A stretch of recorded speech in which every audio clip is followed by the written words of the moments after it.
Welcome to the entrepreneur show. Thank you ma'am, और आप हमारे साथ अपना कीमती समय यहाँ पे लेके आए हैं। Thank you so much. मैं आपकी पूरी जर्नी जानना चाहती हूँ, स्टार्टअप से लेके आप यहाँ तक कैसे आए, आपकी लाइफ में जर्नी में क्या उतार चढ़ाव हुए हैं। मैं चाहती हूँ मेरे साथ बाकी सब गर्ल्स को मोटिवेट हों, तो आप अपनी जर्नी बताएंगे। तो शुरुआत करते हैं आपके नाम से, आप कहाँ से बिलोंग करते हैं, किस सिटी से, और अब तक की जर्नी पूरी आप मुझे बताएंगे। Thank you, Janvi, first of all, having me here as an entrepreneur. And I'm very happy and I'm very delighted to be here, to be with you today, and to be with all our audience who can really get inspired by my journey, because my journey is such. And I was born in 1957 in a very small town of Saurashtra. The name is Avania, and it is a just very little small town. So you even will not find in the Google the name of this place.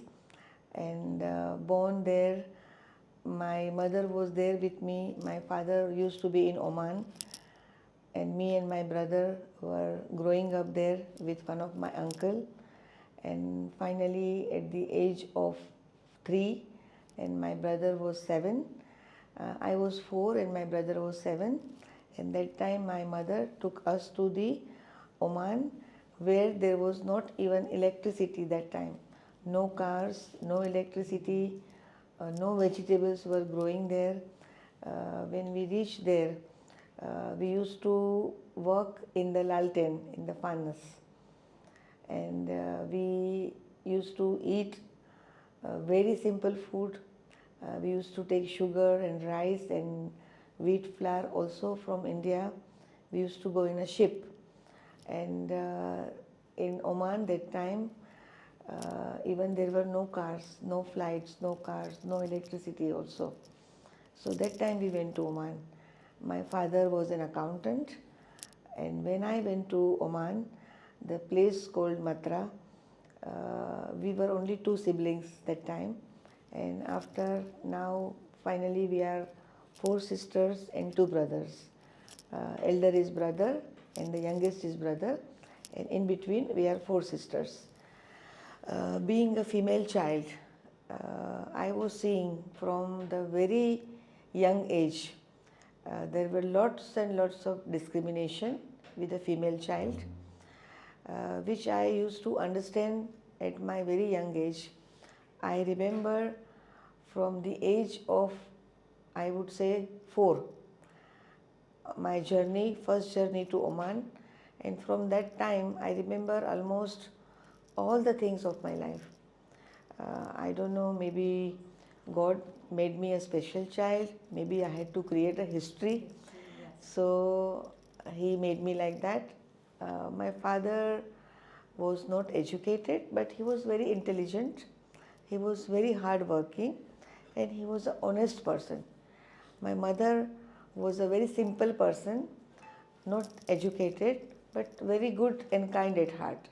So we have in genes from both mother and father all the good qualities, which we are really thankful today that we are benefiting from that so much, and we are giving benefits to others also.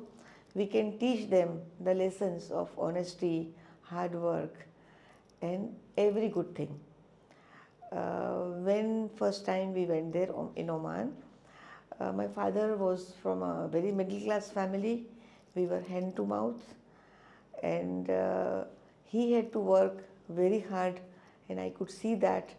And because of that, sometimes he had to send money to the hometown, to our other relatives, and for that he sometimes used to do injustice to us, because he was a very scared person that if I will not send it to my brother, then he will scold me. And because of that, sometimes we used to face, me and my mother and my brother, injustice. So from that time, the fire was creating in my mind, in my body, in my heart. And I was deciding day by day that I want to help my father. I want to make him happy, that he doesn't have to go through stress, because I used to literally love him. And when I was studying, I was a very bright student. Rather, I would say we all, brothers and sisters were bright in the school. We always wanted our rank should be one. So sometimes my two sisters were in the same class. They had 1 year difference, age gap. But my younger sister was insisting, when my father put the elder one in the school, she said, even I want to go in the same class. So then they were both in the same class. And they both wanted number one.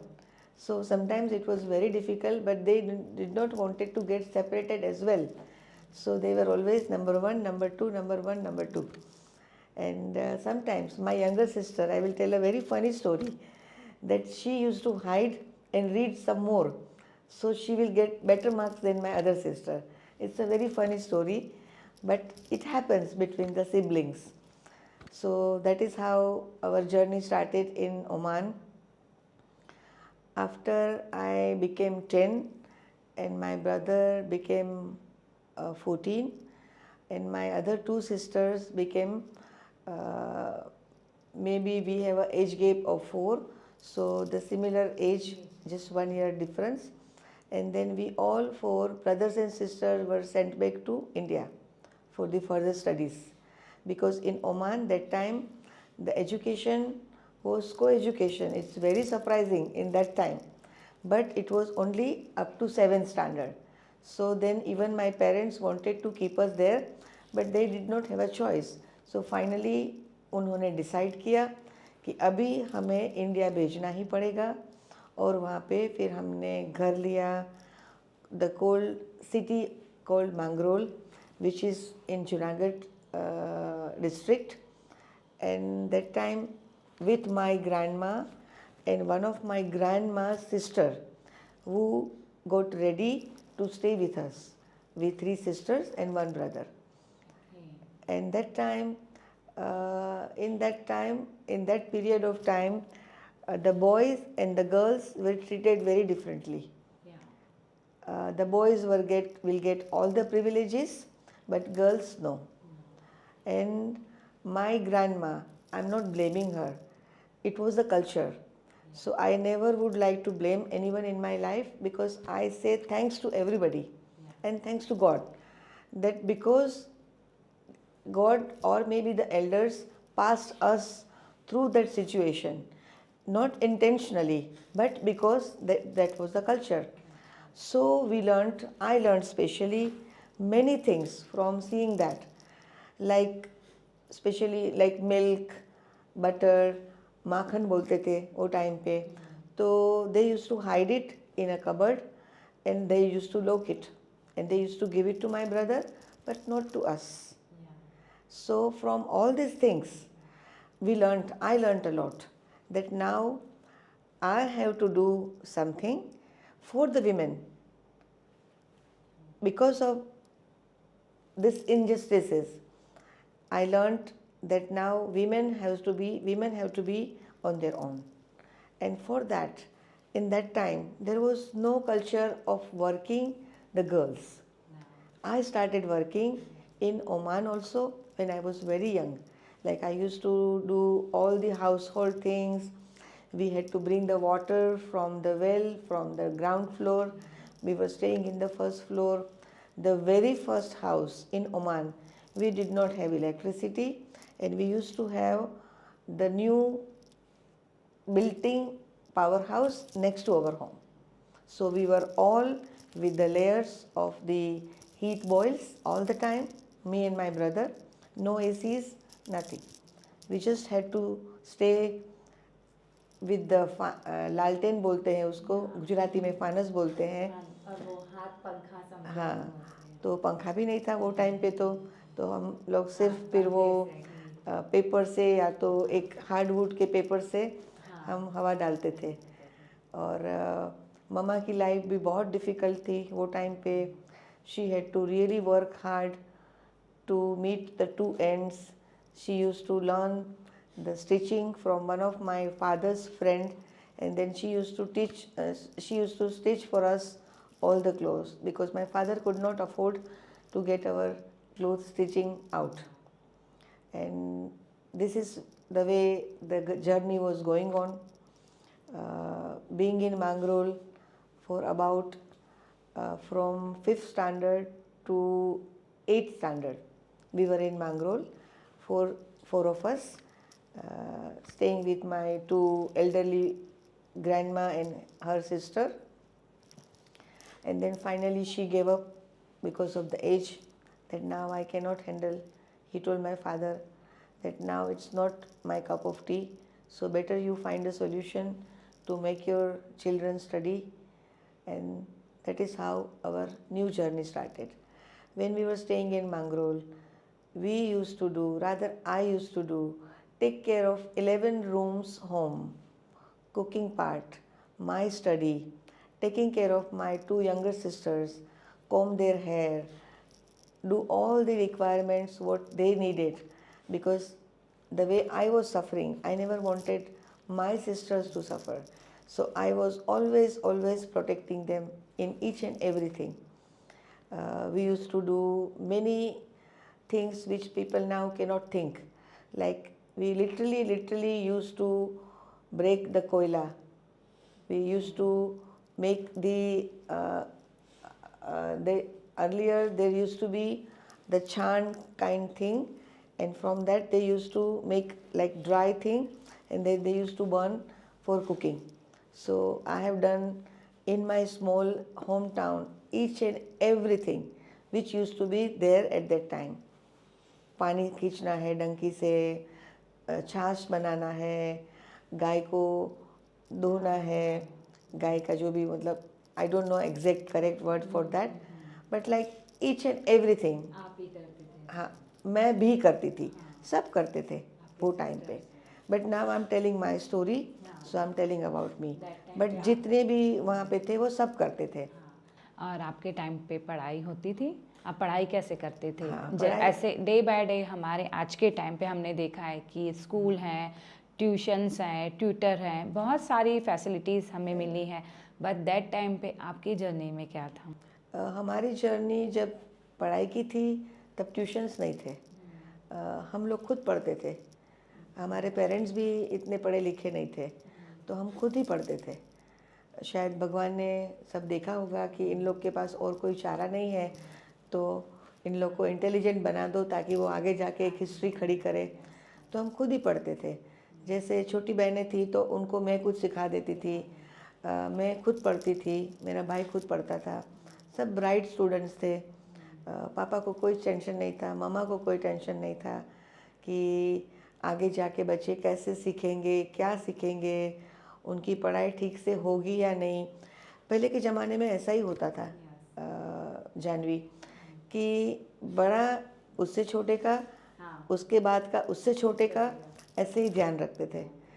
और usually female were very responsible at that time. I think from the very beginning, women have to be multitasker, so they will be more responsible. Each and every phase I have seen, from the childhood until my this age. I am now 67, and I like to be fit always, and I try very hard for that. Recently I have gained some weight, but otherwise I was more fitter than this. I used to like always my weight not more than 57, and I will spend at least 3 hours for that to be fit. तो आप कैसे maintain करते हैं? बहुत ही मुश्किल होता है एक लड़की को घर भी देखना, साथ ही साथ अपने प्रोफेशन को भी देखना, कैरियर को भी देखना. इस बीच में वो बहुत ट्रैवलिंग होता ही है, क्योंकि घर से निकलना, अपनी लोकेशन तो पास में होता नहीं है. सम टाइम हम पानी पीना भूल जाते. तो इतना फिट, और आप जैसे बोल रहे हैं 67 ईयर्स, तो मुझे बिलीव नहीं हो रहा है कि आप 67 ईयर्स के हैं यार. तो बहुत इतना फिट, और जिस हिसाब से आप अपनी लाइफ में काम कर रहे हैं, तो ये चीज़ें ना कहीं से आपको ब्लेसिंग्स आई हैं या ब्लेसिंग्स मिल रही हैं. अदरवाइज़ ये यहाँ तक आना या यहाँ तक पहुँचना ये बहुत टफ़ होता है. और ब्लेसिंग्स बोलते हैं ना, जैसे हिस्ट्री, तो ये चीज़ आप यहाँ पे आए हैं तो बहुत ही हमें अच्छा लग रहा है. मुझे और थोड़ा जानना है आपकी जर्नी के बारे में। जैसे आपने कहा कि आपके स्कूल्स थे, तो आपकी शादी कैसे हुई और आपकी जर्नी में आपने कहाँ तक, फिर आप बाहर कैसे गए, मुझे वो बताइए अब। Sure, Janvi. I would love to share each part of my journey because it is very, very inspiring. And I created my life. Designed my life, I would say. जैसे after the Mangrol journey, we went to Gurukul in Porbandar. That time, Nanji Kalidas had done a very great job for the girls whose parents were staying outside India, but there it was not enough study there for them. So they used to put their girls, female child, in a very safe and secured place. So we were also one of them, and I stayed in Gurukul about 2 years, my 9th and 10th, and my sisters were just 1 year there. Three were put together there, got admitted. And finally, in that time, after my 9th I completed, my father arranged very first time in our life, the flight tickets for us to go to Muscat. The very first time flight started, and he wanted to make us happy. So he decided to call us in the flight. Until that time, we were used to go in the ship. Every 3 years, every 4 years, we used to travel to India in a ship travel. Yeah, and there were in Oman that time the Indian currency was going on. They did not have any currency. So first time he called us to Matra in a flight, and then after reaching there, my two younger sisters were backed out, and they said, "Now we don't want to go to Gurukul." They tasted the home thing after a long time. They saw parents. So then finally, for them, there was a choice. So they stayed back, and I went again to Gurukul. I studied 1 year there, and after that, if I do my SSC at that time, 11th, then I will not get admission in Mumbai. Yeah, so then finally we jointly as a family decided that now it's time to move on our life. And after completing my 10th, I was there a very bright student. I will just tell you one funny story. In my class, there were always two classes in 9th and 10th. And there were two sisters who used to be in different classes to get number one rank.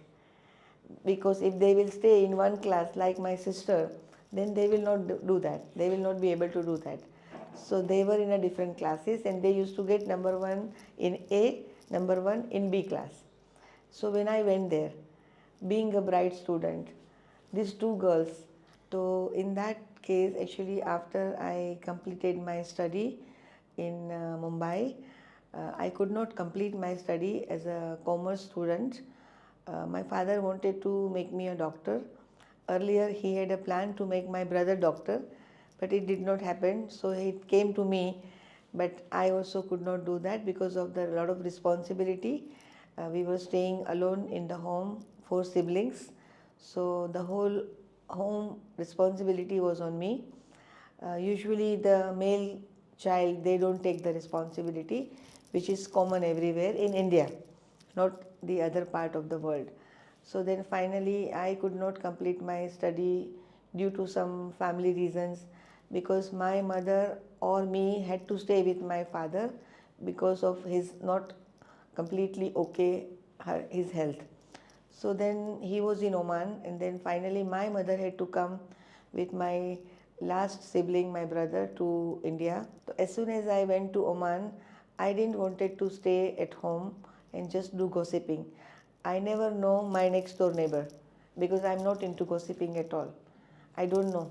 Till today's date, in our home in Dubai, our next door neighbor, I don't know, because I'm so much occupied, and I use my time 3 times at a time. Like I will do 3 activities together. Otherwise, I can't catch up because I have to do a lot. So then finally, I started my activity at home to make some snacks and give it to the supermarket. and that is how I completed my Oman journey. Then it was time to get me married. So my father decided ultimately that I should go now again back to Mumbai and my mom should go again back to Oman. So that is how I landed up in Mumbai again, taking care of the home, responsibility, and side by side learning few things. And in that time, I learnt a Mehndi course. That was just for a month. Now the history begins of the henna queen. People tell me I am a henna queen. I created a history in UAE.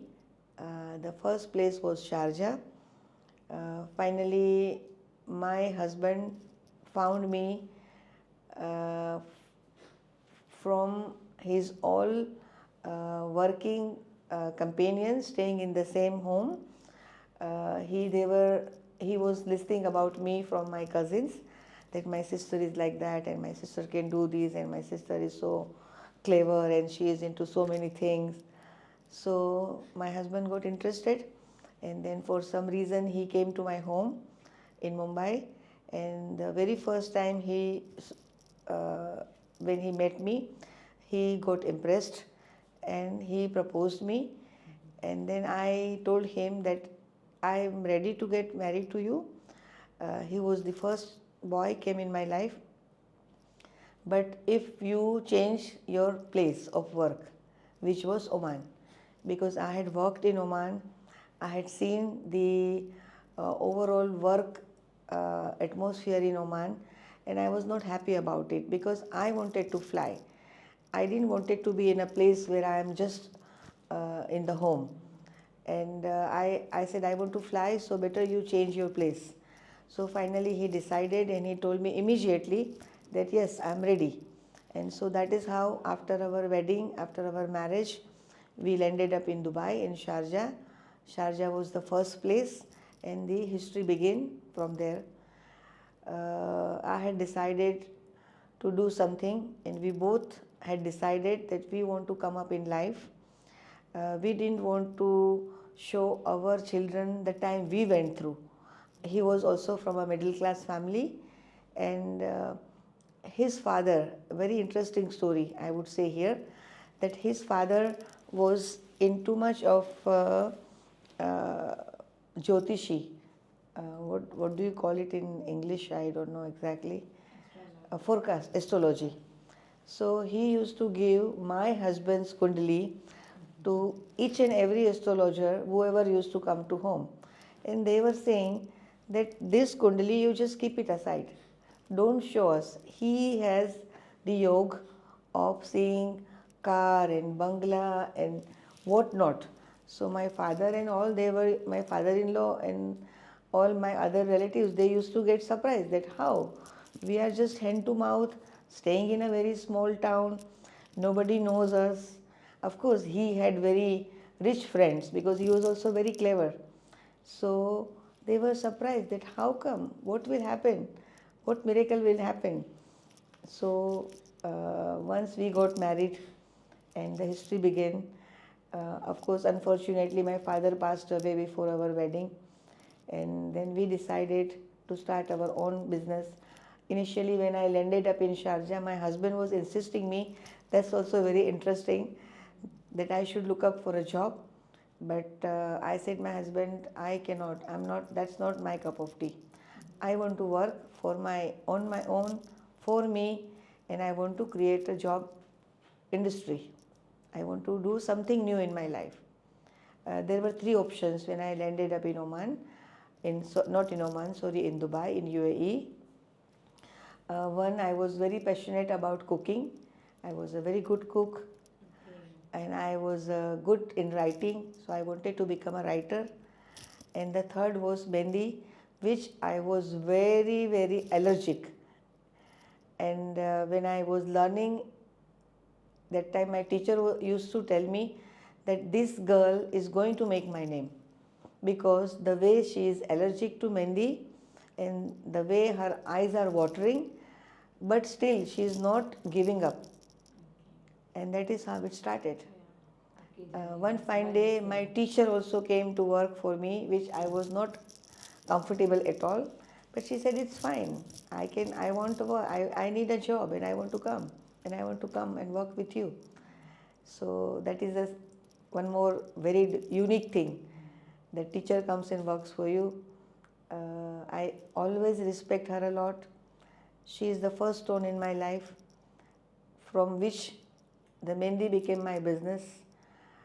Starting from home, just 1 kg mehndi के साथ हम Dubai गए थे और हमने सोचा भी नहीं था इतना नहीं सोचा था सही में कि हम यहाँ पहुँचेंगे। एक से शुरू किया, घर से शुरू किया। इतनी डिमांड थी क्योंकि हमने टोटली यूनिक मेहंदी निकाली वहाँ के लिए, जो आज पूरे वर्ल्ड में अरेबिक मेहंदी के नाम से जानी जाती है। और वहाँ के लोगों को हमारी जो नॉर्मल इंडियन डिज़ाइंस थी वो नहीं पसंद आती थी। उन लोगों को, जैसे अभी जो मैंने लगाई है वो इंडियन है, तो उन लोगों को ऐसा काम चाहिए था जिसमें आपकी स्किन दिखे, तो पूरी डिज़ाइन दिखनी चाहिए, उस पर स्किन का 50% पार्ट दिखना चाहिए। तो हमने उस हिसाब से नई पूरी इंडस्ट्री की शुरुआत की। शुरू के टाइम में मेहंदी लगाना मतलब होम टू होम था, और सब जैसे फ्रेंड्स को लगाते थे।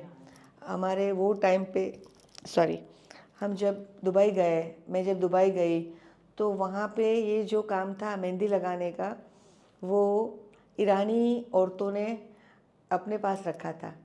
बड़ी एज की औरतें थी और वो लोग पूरा ब्राइड को सजाते थे। 3 दिन मेहंदी लगाते थे।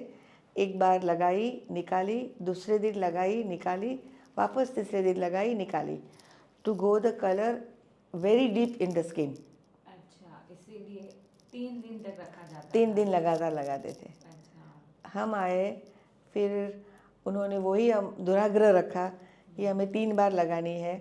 शुरू में हमने लगा दी, लेकिन कलर इतना कोयले से भी काला हो जाता था एक ही बार में। फिर उन लोगों को पता चला धीरे धीरे, क्योंकि हमारे जो प्रोडक्ट्स थे वो सही थे, प्रोफेशनल थे, तो धीरे धीरे उन लोगों को लगा कि अभी 3 बार परेशान करने की ज़रूरत नहीं है। ब्राइड को एक रूम में बिठा देते थे, हल्दी वल्दी लगाते रहते थे, मेहंदी लगाते रहते थे, और finally the day of the wedding the same lady she used to prepare her with the ornaments and full decked up. So फिर धीरे धीरे दो बार आए हो, फिर एक बार आ गए। हमने फर्स्ट हमारा स्टार्टअप शारजा से किया। यूएई में बेसिकली 7 एमिरेट्स हैं, तो शारजा से शुरुआत की। After 6 months, after doing so many exhibitions, first call came from the Sharjah Sheikh Palace, and I was so thrilled and so happy. But at the same time, I have a nature of taking challenge with myself. So I had decided, now today I am visiting Sharjah Sheikh's Palace, and in coming time, soon, I want to visit all the 7 Emirates, and I did that. God was so kind to me. Of course, my work, my passion, my dedication, my hard work, and the support of my complete family, from my mother's side, from my father's side, from my husband's side, all the relatives. Until 15 years of our journey, we did not step out from our relatives. So I did not wanted, my husband did not wanted to eat fruits alone. So we kept on calling, like my sister's friend, my Masi's sister, then my Kaka's sister, Kaka's daughter, and then my all in-laws, all complete relatives, they came to Dubai. After Sharjah, we decided first 5 years not to have a baby. That was the sacrifice we had done. Once we wanted to settle our business, and then we wanted to go for the first child, and then second branch. So first branch we opened after 2 years doing it home. Then after 5 years, as per our plan, I had designed my life. That is how I have lived my life. I did what I wanted, and I could do it because of the blessings of the elders and of course my hard work, my dedications, the support from everybody. So then we decided to have a second child and second branch in Dubai. After that, it went on. We went to all the royal palaces in UAE. We opened everywhere in UAE. And then my dream was again to go in GCC. So then after UAE got over, I decided to go to Kuwait, Qatar, Bahrain, Oman.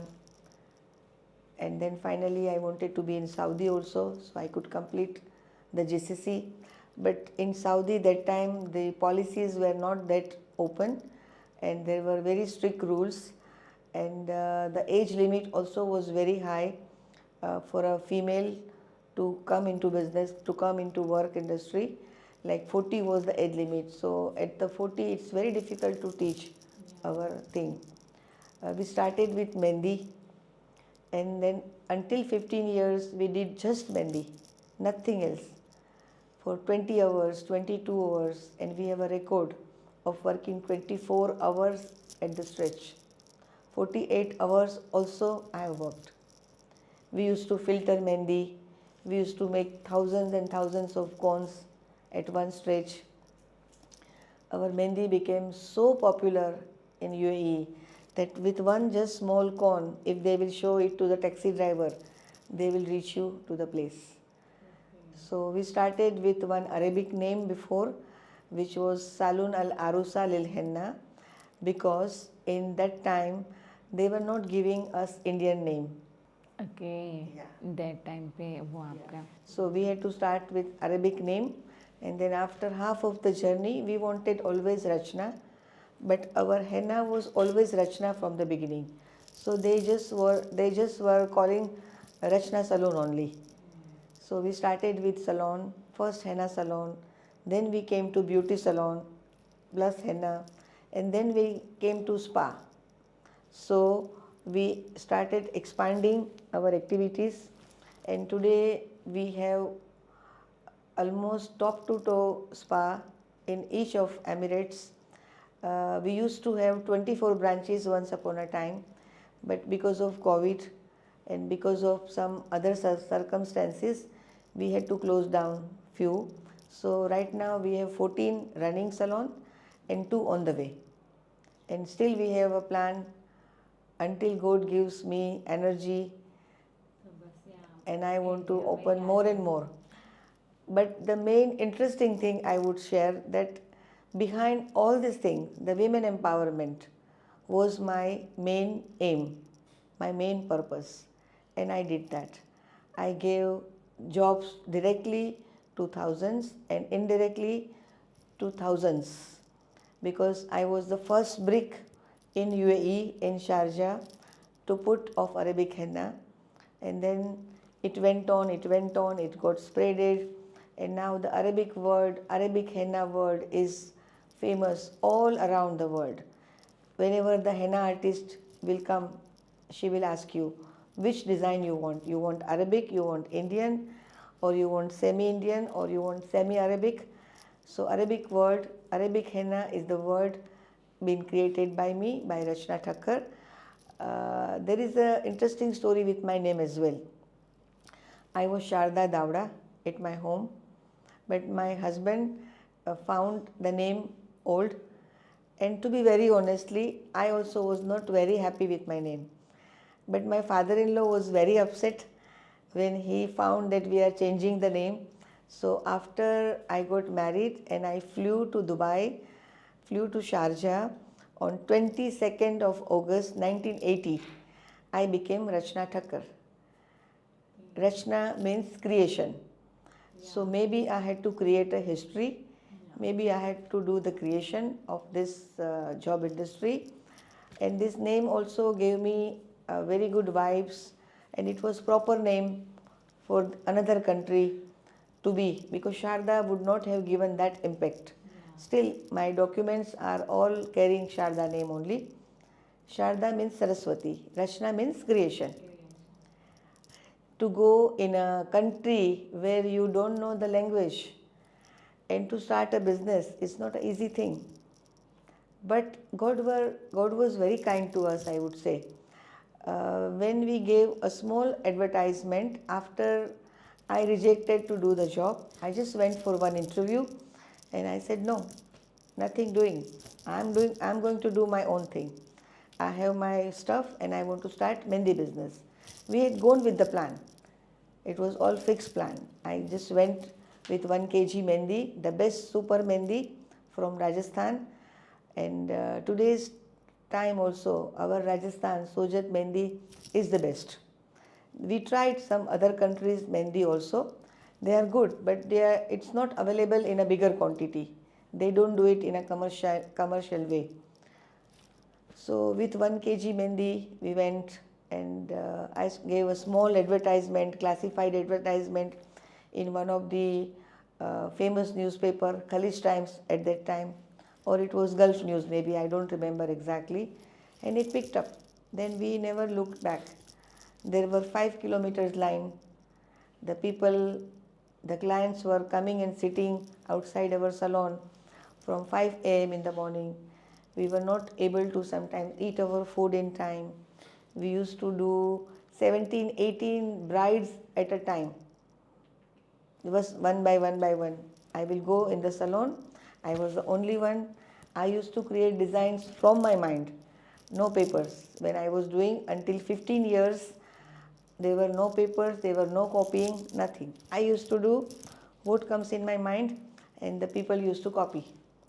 And sometimes one of my niece, she was teasing me that tonight I'm going to come to your room and I'm going to steal your mind from where you take out the designs. So my family was very supportive, I would say. All my in-laws, my sister-in-laws, my sisters, they were very supportive.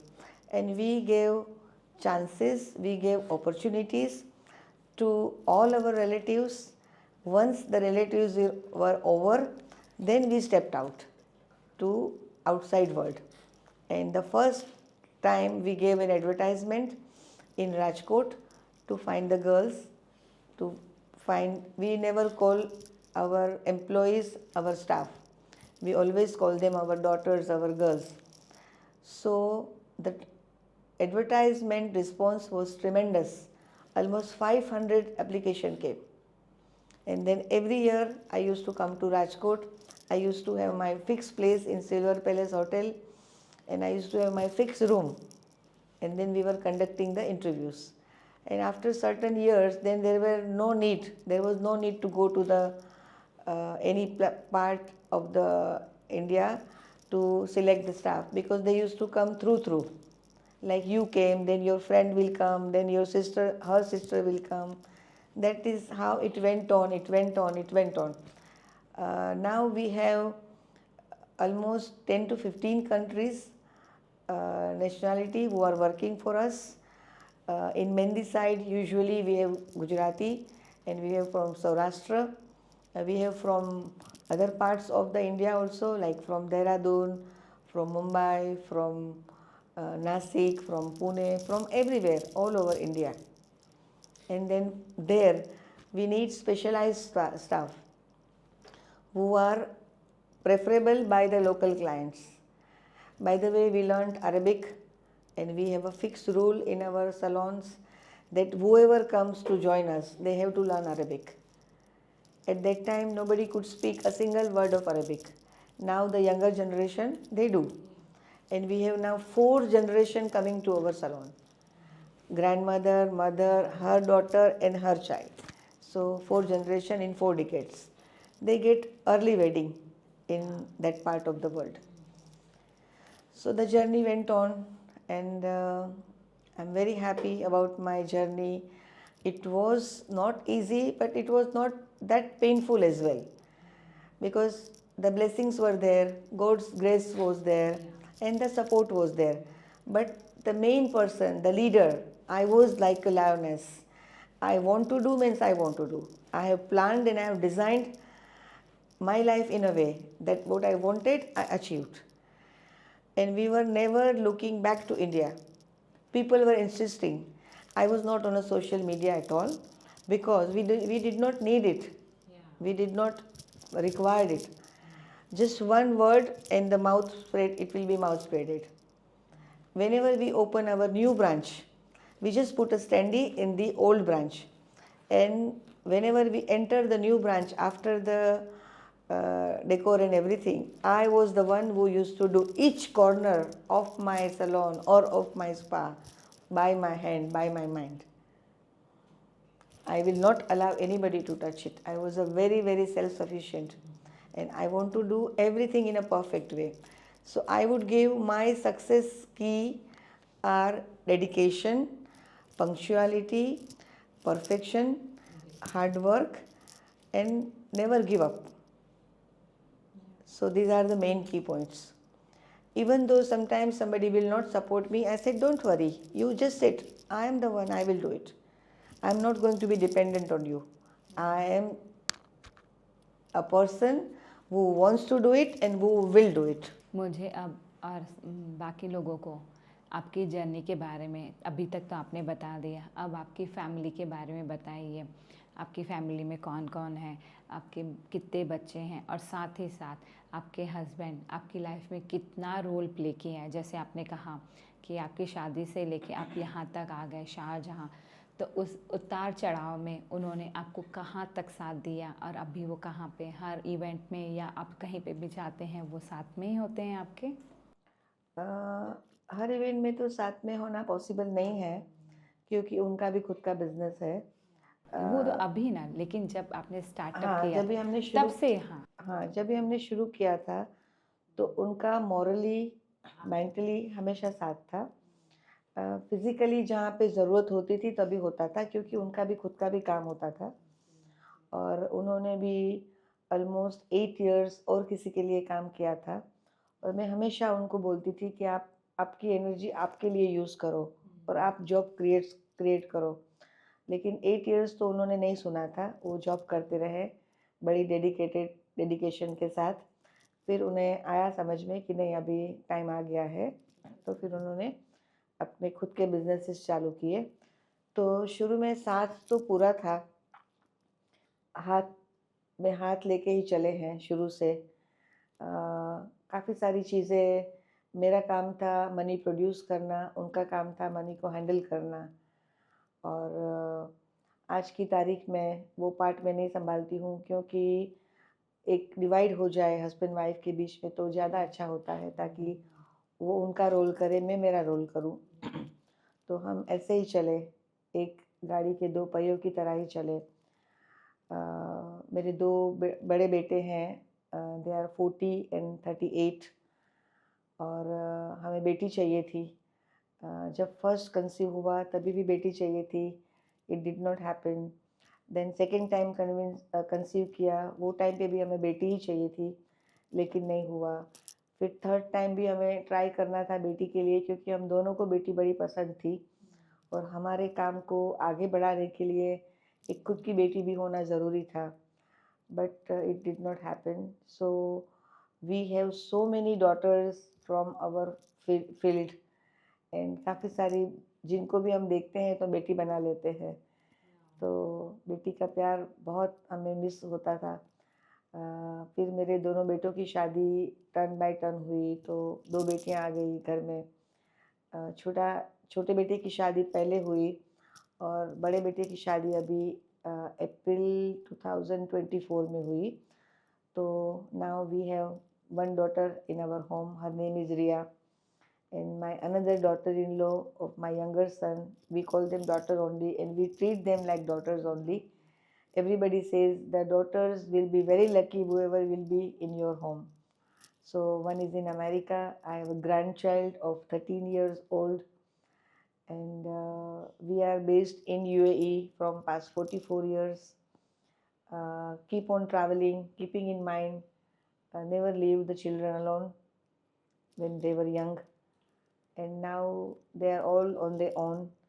In my third phase of life, I started my journey to come to India. Of course, I will answer you in your next question. So, my mother-in-law used to be with us for almost 26 years. Before our marriage, my father-in-law passed away, unfortunately, and he could not see what he used to hear from the astrologer. That was a paining part for us. But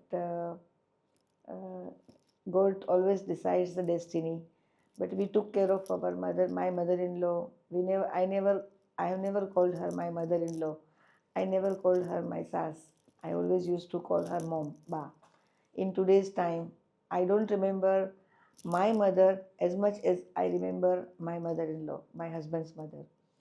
So my husband, uh, they were three brothers and three sisters. Two brothers passed away, and three sisters are there. Good family. We both families get along very well. We take care of each other. We never behave like Nanan Babi or Sas Bahu or Devrani Jethani. No, we all are one, and we work in a team. Mainly, we are famous for the teamwork. Rachna is famous for the teamwork. Some of them are relatives, some of them are outsiders, but they also become our relative. And we have an example of being girls with us from past 40 years. So 40 years is the highest record.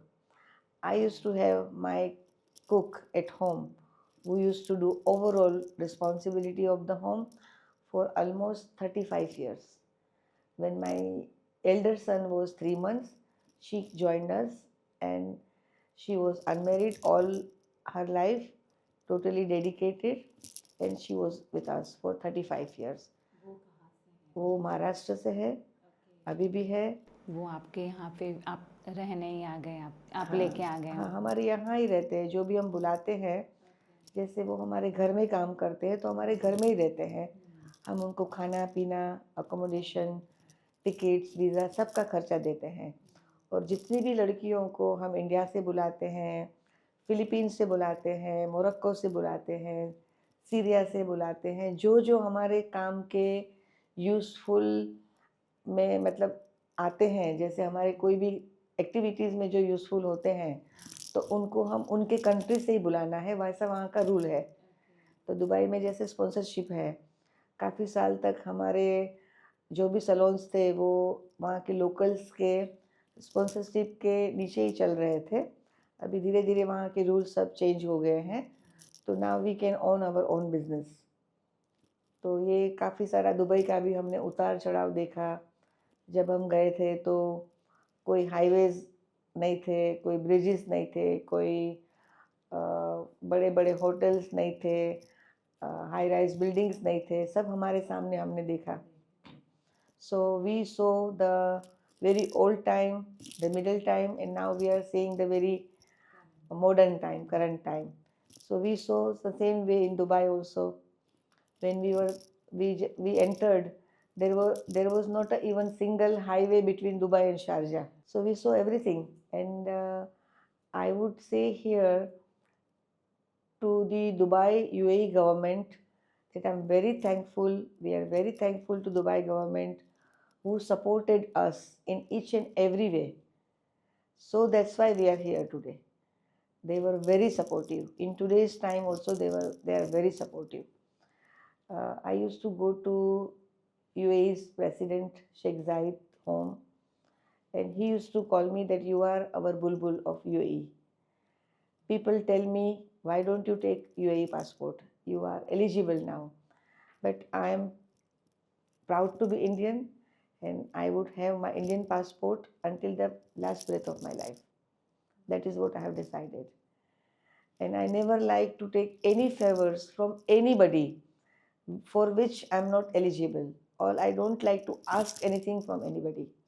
I like to get everything on my own, and I'm not putting any mirch masala in this. There are thousands of eyewitness who will see, who have seen this, who have seen our journey, that I will never ask any undue advantage from anybody or any unnecessary favors from anybody. People will say, oh, you know so many royals, you can do anything and everything. But I said, no, thank you. I'm very happy within myself. I want to be me. I want to be Rachna Thakkar. And we as a family, we can today say with the proud that we are self-made. We did everything on our own.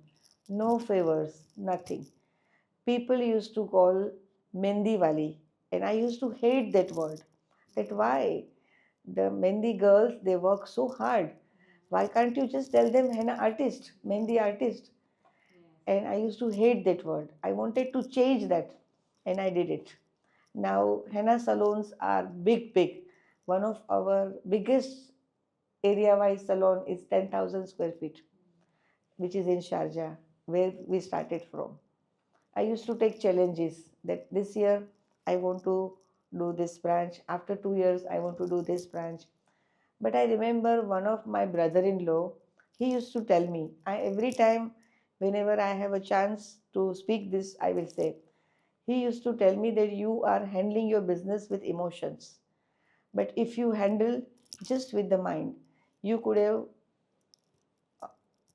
created, maybe you would have opened now 200 branches. And I used to answer him that no, Jawahar. His name was Jawahar. Unfortunately, he is no more there. He passed away untimely. But I used to tell him, no, Jawahar. First, I want to do it with the emotion. One time will come, then I will do with my mind. But earlier, I want to make my roots very strong. But for which I feel now that I was little bit late. But anyway, whenever the destiny has to happen, it will happen. तो मेरा next question आपसे ये है कि आप woman entrepreneur में कैसे जुड़े और कैसे लीड मिले और आपने अब तक कितने वुमेंस के साथ जुड़ चुके हैं या आपके थ्रू या कितने वुमेंस आपके थ्रू जुड़ चुकी हैं, क्या वर्क मिला है उन लोगों को, क्या लीड्स मिली है, क्या बेनिफिट्स हैं और आगे क्या बेनिफिट्स होगा, ये हमारा मेन आज का टॉपिक है। जिन लोगों को भी देखें ये हमारा मैसेज या हमारा जो आज का मेन पर्पस है, तो हम जानना चाहेंगे वुमेन एंटरप्रेन्योर तो उनसे जुड़ के लड़कियां आगे क्या कर सकती हैं, क्या वो भी इतनी ही मेहनत से आगे आ सकती हैं जो आपने मेहनत की है, क्या वो अपनी लाइफ में उतना ही मोटिवेशंस कर सकती हैं अपने आप को, अपनी फैमिली को साथ लेके, अपने पूरे घर को लेके ऐसा ही बिजनेस कर सकती हैं, चाहे उनके अंदर हिम्मत हो ना हो। लेकिन हाँ, ये आज का वीडियो देख के उनके अंदर हिम्मत आ सकती है। क्या वो प्लेटफॉर्म उनको मिल सकता है कि वो जो चाहती हैं कि नहीं आज मेरे पास पैसे नहीं है लेकिन मेरे पास एक सपोर्ट सिस्टम है, मेरे पास कोई है कि हाँ मुझे आज दे सकता है प्लेटफॉर्म, तो वो चीज़ के लिए आप मुझे बताएंगे और काफ़ी डिटेल और एकदम अच्छे से। जानवी, मुझे ये बताने में खुशी होगी कि 7 ईयर की एज से मेरा जो एम था वो विमेन एंटरप्रेन्योरशिप का ही था और उसके लिए मैंने मेरी पूरी लाइफ दी। ऑफ कोर्स मुझे फाइनेंशियली ऊपर आना था। जिस परिस्थिति से हम गुज़रे थे बचपन में, वो परिस्थिति में हमारे बच्चे ना गुज़रे और काफ़ी सारे वीमेन के बच्चे उससे ना गुज़रे। तो उसी के लिए मैंने बहुत छोटी सी उम्र में काम चालू कर दिया था और उसको हम आगे बढ़ाते गए सब वीमेन मिलके। मेरी कुंडली में भी लिखा है कि आपको वीमेन की ओर से बहुत सपोर्ट मिलेगा। तब तो पता नहीं था, हो सकता है मैं कभी मानती नहीं थी उसमें। और जैसे जैसे मैं लाइफ में आगे बढ़ती हूँ तो मैंने देखा कि सही में विमेन ही मेरे लिए बहुत लकी है और जितना मैं उनके लिए काम करती हूँ उनसे सामने मुझे वो 100 गुना काम में हेल्प करते हैं और मैं बहुत प्यार से काम कराने में मानती हूँ। बॉसिंग मुझे नहीं पसंद है। जहाँ ज़रूरी है कि भाई एक लीडर का आवाज़ होना चाहिए तो वो करना पड़ता है। मैं शुरू से बहुत इंट्रोवर्ट थी। आज की तारीख में अगर जिन्होंने मुझे बचपन में देखा है या जाना है तो वो कोई मान नहीं सकेगा कि ये वही शारदा है जो आज रचना बन चुकी है। It is a big vast difference. मैं गुजराती मीडियम से पढ़ी हूँ तो इंग्लिश वगैरह भी मैंने मेरे काम के साथ साथ ही सीखा।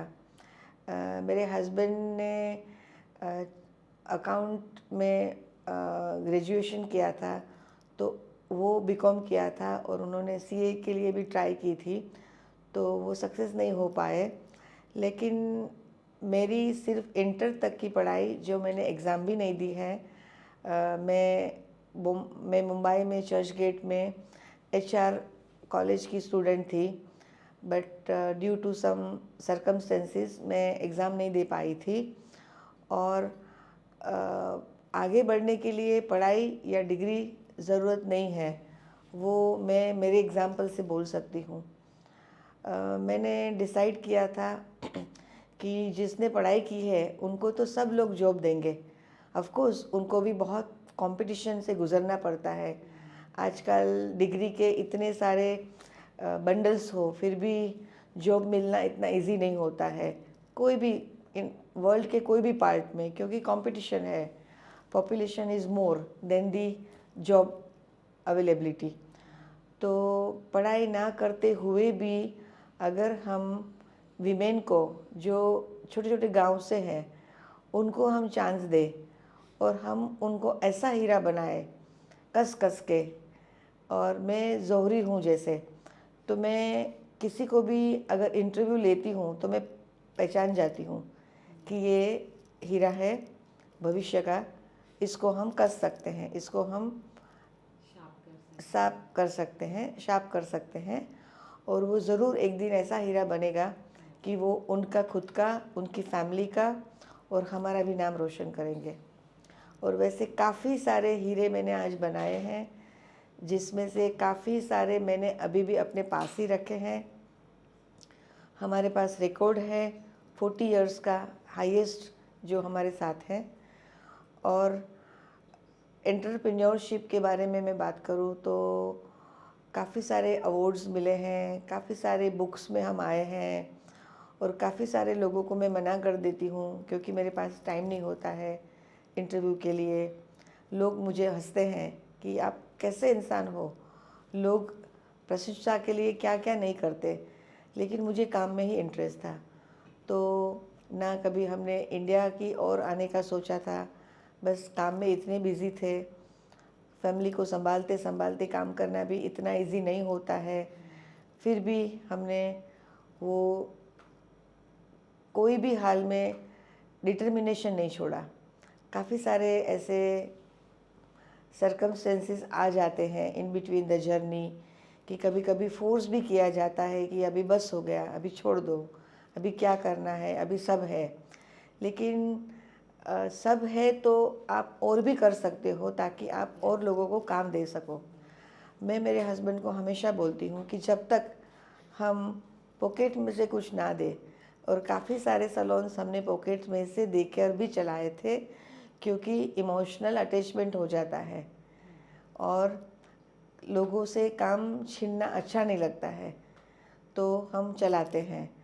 और मैं उनको कभी भी बोलती हूँ कि जब तक हमारे दो एंड्स मिल जाए तब तक हमें ये चालू रखना है, क्योंकि हम काफ़ी सारे लोगों को रोज़गार देते हैं, तो वो हमारे लिए सबसे बड़ी बात है। डोनेशंस वगैरह तो हर कोई करते ही रहता है, बट आप सही में इंसान को आपका टाइम दो, आपकी नॉलेज दो, आपका एक्सपीरियंस दो, आपका अनुभव दो, और उनको तैयार करो और प्यार से तैयार करो। मैं बाकी सब बोझ से बहुत अलग हूँ, और मेरे साथ जुड़ना, काम करना सब लोग पसंद करते हैं, लंबे अरसे तक जुड़े रहना भी पसंद करते हैं। तो एक नेचर ही रहता है ना, आप ह्यूमन तब बनते हो जब आपका नेचर बहुत अच्छा हो। यस, मैंने जब से यहाँ पे बैठी हूँ आपसे बात करते समय, तो बस मैं आपको ही देख रही हूँ कि आप इतना ह्यूमन, मुझसे ही अच्छा बात कर रहे हैं। तो अपने जर्नी में जितने लोग आपसे मिले होंगे तो उनके साथ भी आपने इतना पोलाइटली नेचर वाइज काम किया होगा, या अभी तक करते आ रहे हैं आप वो चीज़। मेरा ये भी क्वेश्चन है कि वुमेन एंटरप्रेन्योर में आप कब से जुड़ चुके हैं? और आपने जैसे अपनी जर्नी में बताया कि आपको 7 ईयर्स से ही आपको शौक था, तो आप इंडिया में क्यों नहीं आए हैं अभी तक? और इंडिया में कब तक आपका आने का प्लान है? Very good question. Third phase of my life,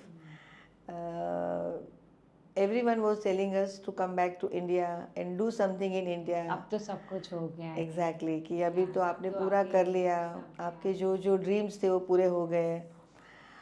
to be very honestly, मेरा भी ये ड्रीम था कि मुझे पहले मुझे यूएई करना है, फिर मुझे जीसीसी करना है, फिर मुझे इंडिया में आना है, और फिर मुझे पूरे वर्ल्ड में जाना है ये मेरा ड्रीम था। ड्रीम की कोई सीमा नहीं होती है, आप जागते जब देखो और उनके पीछे लग जाओ तो वो ड्रीम्स एक दिन हकीकत बन जाते हैं। और मैं सोते कभी नहीं ड्रीम्स देखती हूँ, मैं जागते ही ड्रीम देखती हूँ।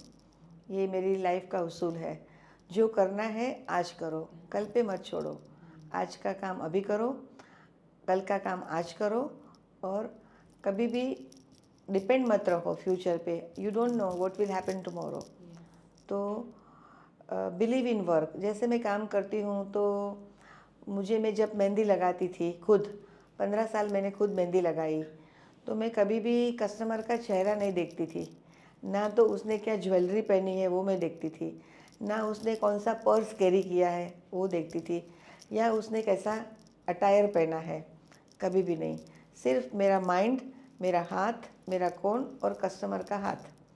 आजकल मैं जब नए जनरेशन को देखती हूँ तो वो पहले ये चीज़ देखेंगे कि कस्टमर ने कौन सी परफ्यूम पहनी है, कस्टमर ने कौन सा ड्रेस पहना है, कस्टमर ने कौन से फुटवेयर पहने हैं, और कस्टमर ने कौन सा पर्स कैरी किया है।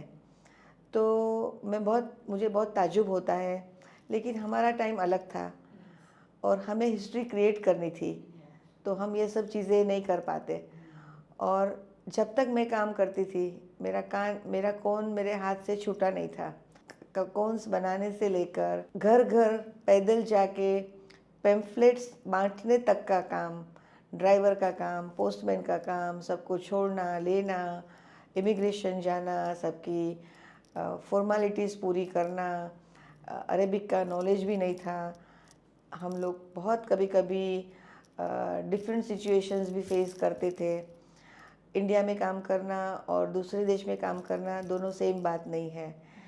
तो लोग मुझे काफ़ी पूछते हैं कि आपने एक दूसरे देश में जाके इतनी सिद्धि हासिल की, तो अभी आप इंडिया में क्यों नहीं आते हैं। मेरा भी यही क्वेश्चन है। हाँ, तो आपका अभी जो क्वेश्चन था उसका मैं जवाब दे रही हूँ कि मेरे हस्बैंड मुझे इंडिया नहीं भेज रहे थे, नहीं आने दे रहे थे, क्योंकि उन्हें मेरी एक तो सिक्योरिटी की बहुत चिंता होती थी, और सेकंड थिंग हमारी बेटी नहीं थी कोई भी।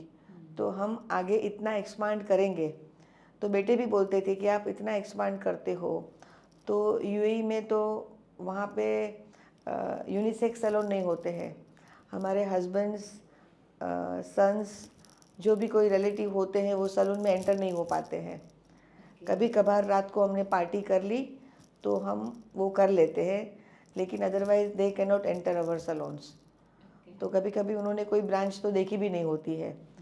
तो उनका ये था कि अगर हमारी बेटी हो, अगर हमारे बेटे की जो भी बहू आए वो अगर इंटरेस्ट लेती है तो हमारा फ्यूचर हम आगे बना सकते हैं और वो कंटिन्यू होगा।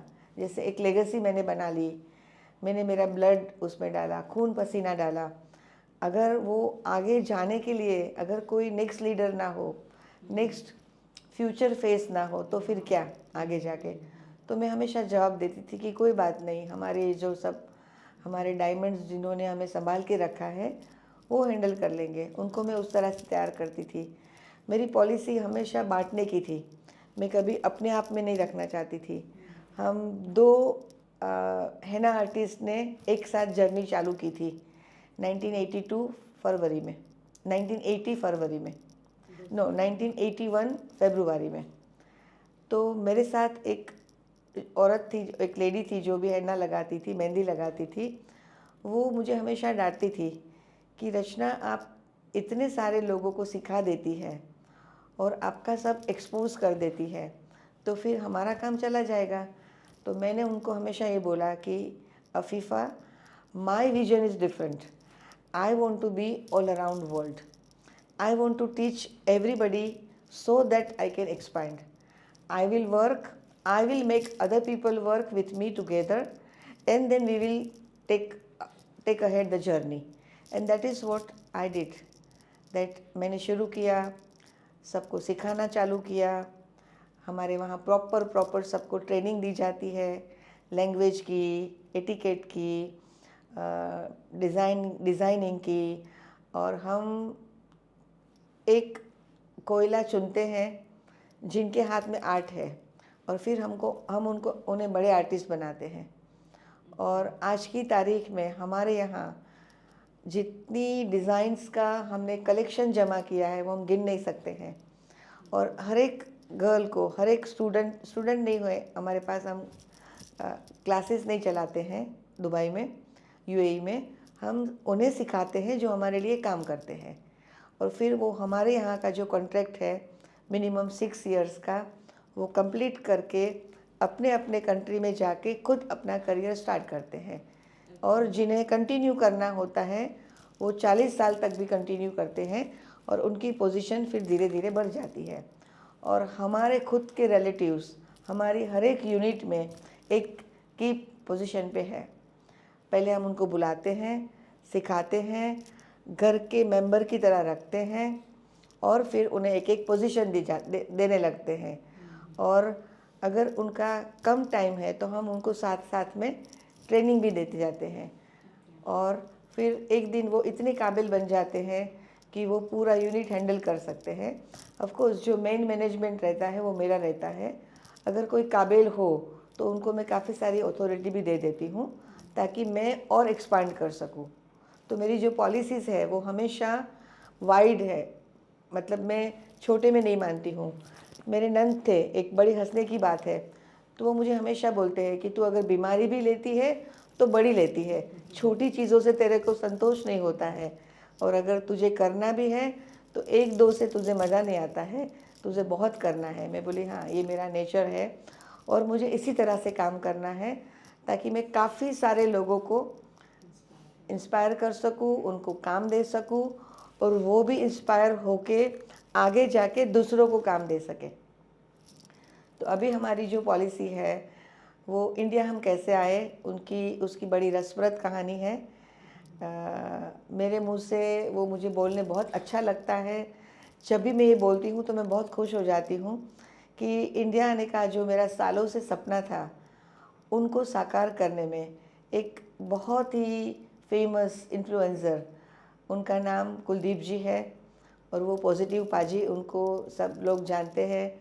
उनका काफ़ी सारा फैन फॉलोइंग है और बहुत बहुत अच्छे इंसान है। वो खुद पंजाबी है, लेकिन उन्होंने अहमदाबाद में रह के इतनी अच्छी गुजराती सीख ली है। उनकी वाइफ भी गुजराती है, शेफाली, जो एक मैगज़ीन के लिए लिखती है, सखी। थोड़े टाइम पहले जब हमारा अहमदाबाद में सेमिनार हुआ था तो उन्होंने मेरे लिए सखी में आर्टिकल लिखा था। तो कुलदीप पाजी की कहानी सुनाते सुनाते बड़ी खुशी होती है कि जब एक बार वो दुबई आए और उन्होंने उनके कोई क्लाइंट के साथ बात करते करते सुना कि आप हमारा इंटरव्यू ले रहे हो, आप हमारे लिए आपके पेज में लिख रहे हो, लेकिन जो लिखने वाली सही व्यक्ति है वो तो रचना मैडम है, जो मेरी स्टूडेंट, जो मेरी वर्कर थी, मेरी एम्प्लॉई थी। मेरे पास उन्होंने काम किया था 7-8 साल। उनकी बड़ी इच्छा थी, जब वो मेरे पास काम करती थी, उसका नाम तेजल मकानी है। वो 3 सिस्टर, तेजल मकानी, भावना मकानी एंड अल्पा मकानी, नो सॉरी नॉट भावना, मनीषा मकानी। तो उन लोग की काफ़ी इच्छा थी, जब वो हमारे पास फुजेरा ब्रांच में काम कर रहे थे, एक के बाद एक सिस्टर्स आते हैं, तो वैसे 6-7 सिस्टर्स का लिंक हो जाता है फिर। तो हम जब इंटरव्यू लेते हैं तो हम पूछते हैं, मैं पूछती हूँ कि आपकी और कितनी बहनें हैं। तो अगर 3 बहनें हैं, 4 बहनें हैं, तो धीरे धीरे एक के बाद एक करके सब आ जाते हैं। तो उन्होंने काफ़ी ट्राई की थी मेरे लिए कि मुझे आपको नरेंद्र मोदी, जो तभी वो हमारे गुजरात के मुख्यमंत्री थे, प्राइम मिनिस्टर नहीं बने थे, तो मुझे एक दिन उनके हाथ से आपको अवार्ड दिलाना है कि 1 female staying outside India and she is shaking the whole Gulf. So उनको तो इंडियन गवर्नमेंट ने डेफिनेटली अवार्ड से नवाजना ही चाहिए। उसने काफ़ी लेटर्स भी लिखे थे, लेकिन वो टाइम पे तो सक्सेस नहीं हुआ था। तो मेरी इच्छा तो है ऑफ कोर्स उनसे मिलने की, उनके हाथ से अवार्ड लेने की, but I leave it to destiny. जब उन्होंने चाहा होगा, जब उन्होंने मिलना होगा, उनके हाथ से मुझे मिलना होगा तो मिलेगा, उसे कोई नहीं रोक सकता। तो अर्लियर जब मैं काम शुरू किया था, मैंने 10 साल हो गए थे, तो मेरे आइडल थे मिस्टर धीरूभाई अंबानी। और अभी लास्ट 10 ईयर से मेरे आइडल हैं माननीय हमारे बहुत चहीते हमारे सिर्फ नहीं लेकिन पूरी दुनिया के मिस्टर नरेंद्र मोदी। तो जब मैं उनसे मिलूँगी तब मुझे लगेगा कि नहीं, अभी मेरी सफ़र पूरी कामयाब हो गई है कि उनके हाथ से मुझे सम्मानित किया गया। So I will wish for that day and I am sure that day will come in my life. तो मैं अभी पॉजिटिव पाजी के पे आ जाती हूँ। तो उन्होंने दुबई में आए, हमारा पहला एपिसोड उन्होंने पॉजिटिव पाजी में अपलोड किया और इतनी सारी व्यूज़, इतनी सारी लाइक्स मिली कि हमें इंडिया में लोग जानने लगे। जो शुरू में सिर्फ हमारे जो काम करके आए थे यहाँ पे, उनसे थ्रू जानते थे। तो फिर बहुत सारी लाइक्स मिली।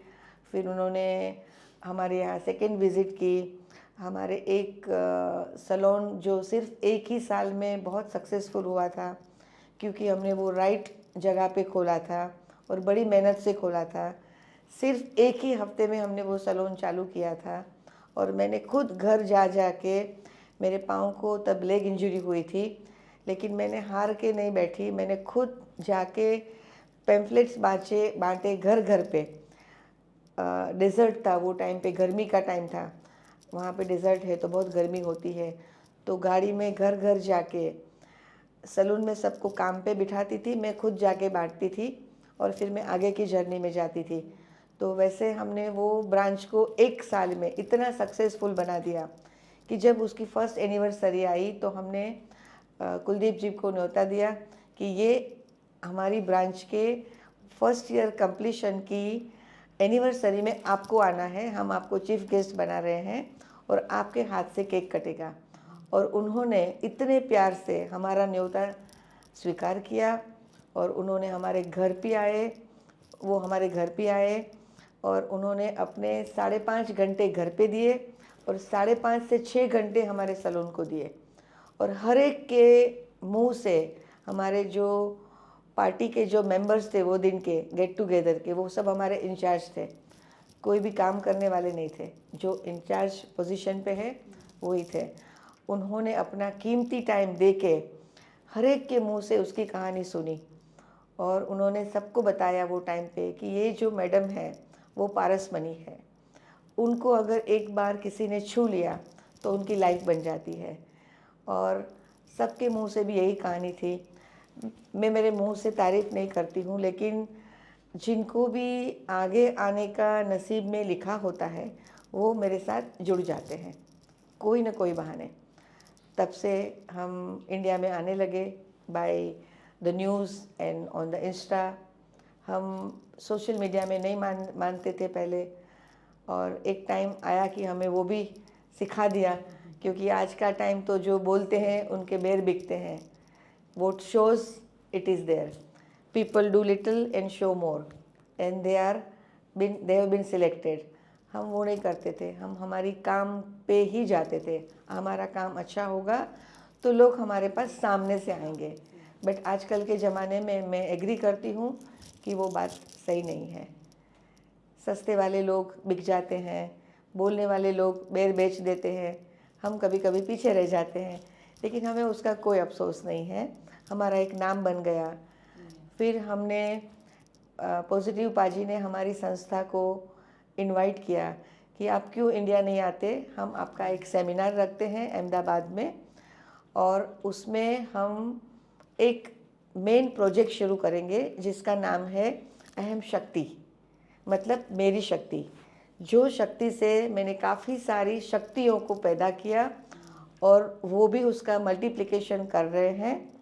और जो इंडिया में सही में नीडी है, गुजरात में स्पेशली, क्योंकि अभी हमने गुजरात से चालू किया था, तो जो सही में नीडी है, जिन्होंने बहुत छोटे से बिज़नेस से शुरू किया है, उनको हम स्टेज पे लाएंगे। उन्होंने सब मेहनत की, उसके लिए वो सब चुन के लाए और हमने उनको हर एक को 10,000 रुपीस से नवाजित किया, पुरस्कार से, ताकि उनका वो छोटा सा बिजनेस आगे ले जाए, और उनको ट्रॉफियों से नवाजा जिसका नाम है अहम शक्ति। और तब से हमने वो अहम शक्ति ग्रुप चालू कर दिया, और उसकी बहुत बड़ी सक्सेस मिली हमें अहमदाबाद में। काफ़ी सारे लोगों ने बहुत सराहा। जेबी ऑडिटोरियम में प्लान किया था, पूरा प्लानिंग कुलदीप जी ने किया था, और बहुत अच्छे से किया था। हमें नाम इंडिया में देने वाले एक ही इंसान मैं नाम दूंगी तो वो है मिस्टर कुलदीप जी और उनकी वाइफ। और काफ़ी सारे, once you are on the stage, of course the media has to be there, so there were uncounted for that event. Not, I would not say uncounted, but many medias, many newspapers, TV channels had covered us, and slowly we became not very famous, not very popular yet, but we became popular. अहम शक्ति की अहमदाबाद की सफलता के बाद हमने सूरत में plan किया, उन्हीं के साथ किया, और मेरी ये इच्छा है कि अभी हम नेक्स्ट 3rd राजकोट में करेंगे। लेकिन मैं जब भी सेमिनार करूँगी, जब तक कुलदीप जी मुझे ना नहीं बोलेंगे तब तक मैं उनके साथ ही करूँगी, ये मैंने डिसाइड किया है। Because I always like to hold my root, I always like to hold the tree. डालियाँ पकड़ेंगे तो गिर जाएंगे। खुद का भी इतना नाम है, लेकिन हम जिसने हमें फर्स्ट टाइम एक न्योता दे के इंडिया में बुलाया, तो मैं उनको कभी भी नहीं भूलूँगी। मैं उनको काफ़ी टाइम बोलती हूँ कि मुझे आपकी जर्नी जीनी है, एक बार आपके साथ मुझे 1 हफ्ता घूमना है, और आप जो ज़िंदगी जीते हो मुझे जीनी है। तो he said definitely we will do once. He is a very good person, very good person. And उनकी जो चाहत है लोगों में, वो एक पोस्ट अपलोड करते हैं और उनकी थाउजेंड्स में लाइक्स होती है, व्यूज़ होती है, और बड़े अच्छे इंसान हैं, बहुत लोगों का भला करते हैं। तो अभी हमने सूरत में भी 15 गर्ल्स को इसी तरह से नवाजित किया, सबको साड़ियाँ, पुरस्कार, ट्रॉफियाँ दी, उनके मुंह से उनकी कहानी सुनी। कोई छाछ बेच के अपना गुजरान करते हैं, अपने फैमिली को आगे लाते हैं।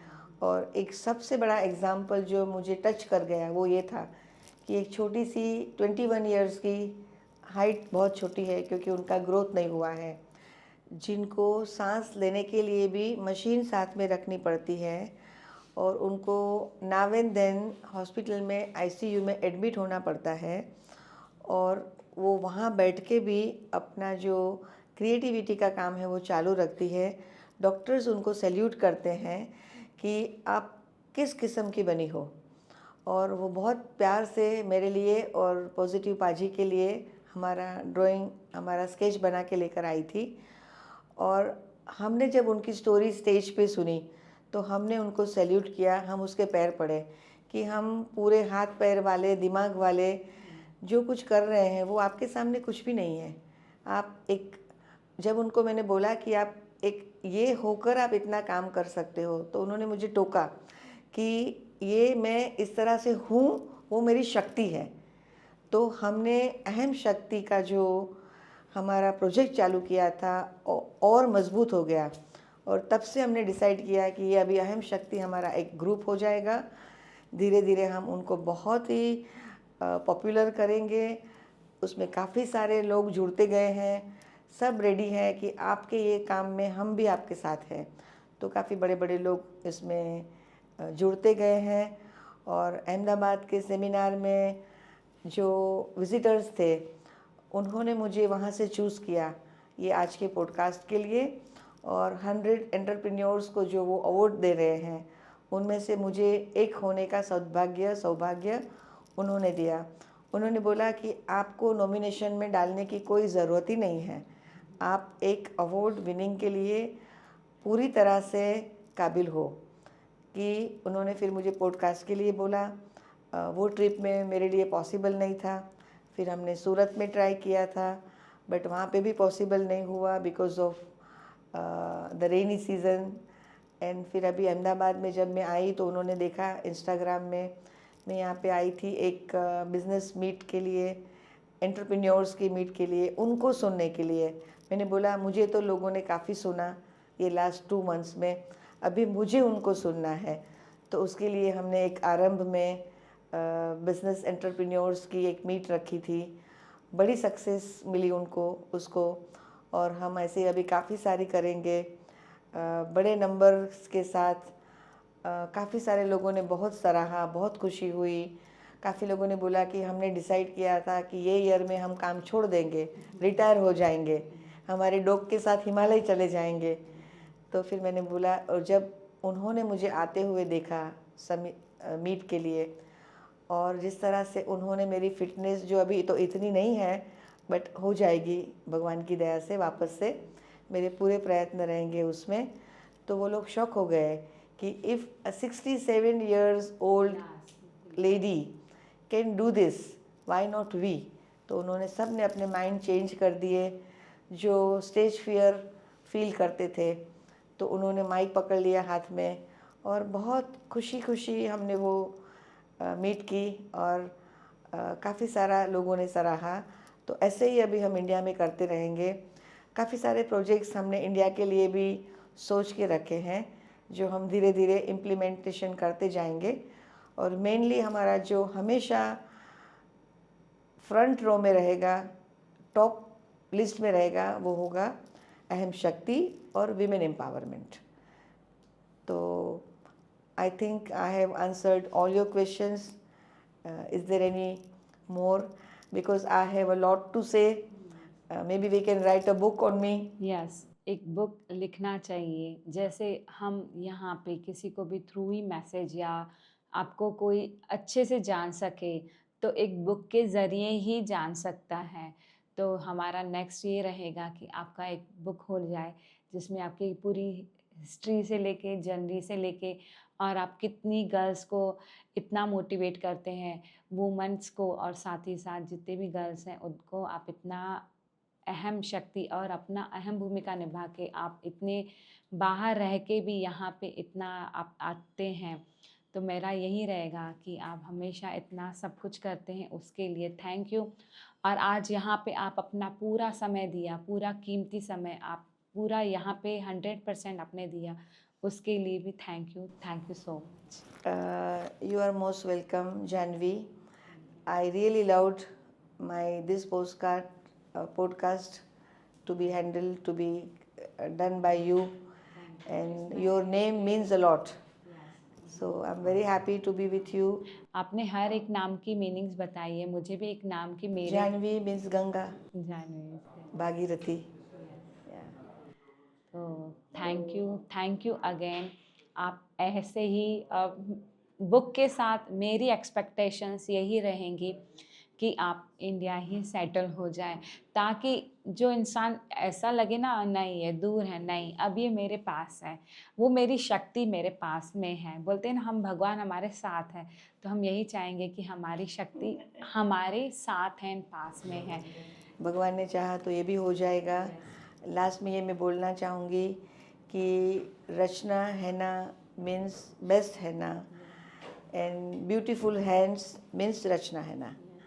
तो ये मैंने प्रसंग के अनुरूप मेहंदी लगाई है। नवरात्रि आ रही है, मैं नवरात्रि के फास्ट रखती हूँ, माता जी की भक्त हूँ, गणेश की भक्त हूँ। हमारा हर एक कार्य गणेश से शुरू होता है, और ये मैं आज मेहंदी लगा के वापस दुबई जा रही हूँ, और वहाँ की नवरात्रि एंजॉय करूँगी। और भगवान ने चाहा तो ऐसे हम आते रहेंगे, मिलते रहेंगे, और अच्छे अच्छे काम करते रहेंगे। And you are Janvi also one of the shakti, so feel yourself always a shakti, and explore, multiply. और इसी के साथ हम आज का ये समाप्त करेंगे। बहुत बहुत शुक्रिया, बहुत बहुत धन्यवाद। आपने बड़े अच्छे से सवाल पूछे, और मुझे तो ना तो कुछ प्रिपेयर करना है, ना कुछ स्क्रिप्ट लिखनी है, कुछ नहीं, क्योंकि मेरी खुद की ज़ुबानी, खुद की हिस्ट्री है, खुद की लाइफ है, तो उसके लिए मुझे कोई लिखना ज़रूरी नहीं है।